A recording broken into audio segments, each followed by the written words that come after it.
అరుణాంజలి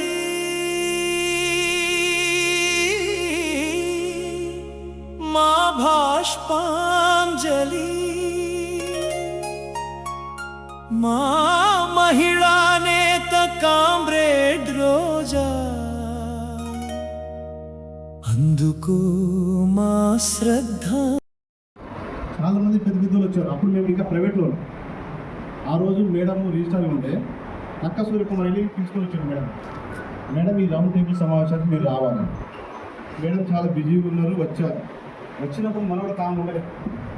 పాపం వచ్చిన మేడంని క్వశ్చన్ మీద క్వశ్చన్ వేసి ఆమె అప్పుడు అలసిపోయింది అనేసింది.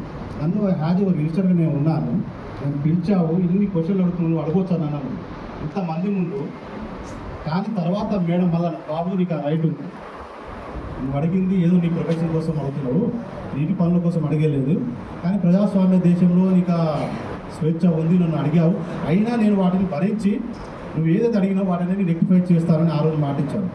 అప్పుడు నేను ఒకటే మాట వెళ్ళి మేడంతో పర్సనల్గా మాట్లాడాను. మేడం ఇన్ని క్వశ్చన్ అడిగారు కదా, మీకేం బాగా అనిపించలేదు? ఎందుకమ్మా, అది సమాజంలో పాతుకుపోయి ఉన్న సమస్యలు. అబ్బాయి ఒకడు అడిగిండు, ఎవరో ఒకరు అడిగేటోడు ఉండాలి. ఎందుకంటే ఆమె కామెడీ కనుక అర్థం చేసుకోగలిగింది. అదే మన వాళ్ళు ఏరే వాళ్ళని ఉంటే అది వేరే విధంగా ఉంటుండే.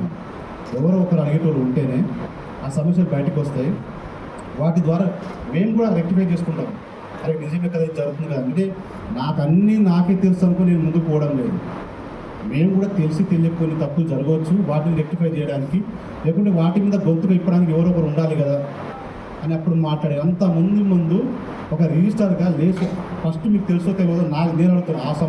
ఆ మీటింగ్లో నేను ఉన్నాను కనుక నేను చెప్తున్నా, నర్సింగ్ కౌన్సిల్ డైరెక్టర్ కావాలని చెప్పేసి ఆ రోజు ప్రతిపాదించింది మేడం గారు.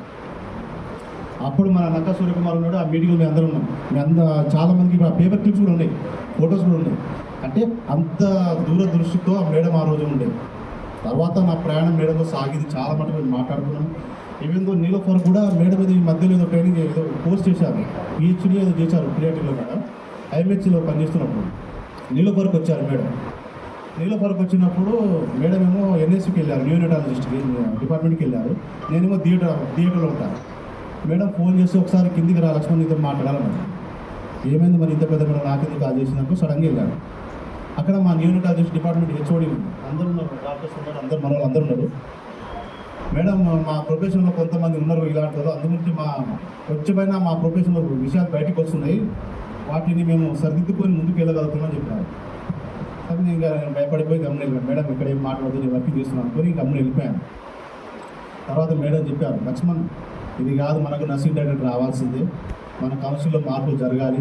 ఇంకోటి చాలా పెద్ద గీత ఉంది మన మధ్యలో. ఈరోజు నేను సమయం వచ్చింది కనుక మాట్లాడుతున్నా. పెద్దలందరూ అర్థం చేసుకోవాలి.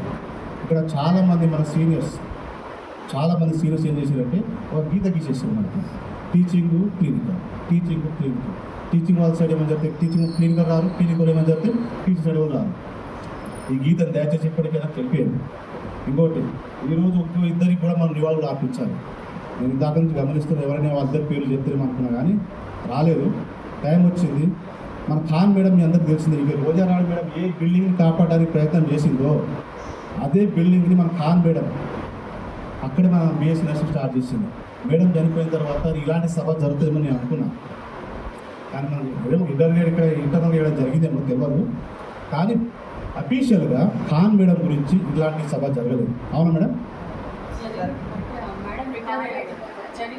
జరిగింది కానీ అది ఇంటర్నల్గా జరిగి ఉండొచ్చు, కానీ అఫీషియల్గా ఇక్కడ జరగలేదు. ఎందుకంటే ఖాన్ మేడం కూడా ఈ నర్సింగ్ ప్రొఫెషన్ కోసం చాలామంది ఖాన్ మేడం విద్యార్థులు ఇక్కడ ఉండొచ్చు. సో ఖాన్ మేడం కూడా మనం ఈ విధంగా నివాళులు అర్పించాల్సి ఉంటాయి. రెండో పర్సన్ ఎవరంటే, సరే భేదాభిప్రాయాలు మనకు ఉండొచ్చు, ప్రాంతీయ భేదం ఉండొచ్చు, కానీ నర్సింగ్ ప్రొఫెషన్కి జాతి మత కుల భేదాలు ఏమి ఉండవు. ఎవరు వచ్చినా మనం సేవ చేయాలి. సరళా మేడం అని ఒక మేడం ఉండేది మన క్లినికల్ సైడ్, అప్పుడు గవర్నమెంట్ హాస్పిటల్లో ఉండేది. ఆమె కూడా తెలంగాణ ఉద్యమంలో చాలా కీలకంగా పనిచేశారు.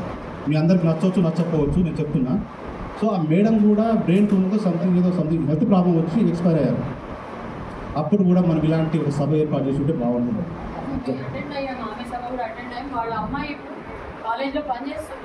నేను అఫీషియల్గా అంటే ఇంటర్నల్గా అక్కడ జరిగి ఉండొచ్చు, కానీ ఇట్లా అఫీషియల్గా ఒక సర్కులర్ చేసి ఉంటే మనం తెలంగాణ వాళ్ళకి లేకుంటే మనం ఖాన్ మేడం కూడా ఇట్లా గౌరవం ఇచ్చి ఉండేవాళ్ళం.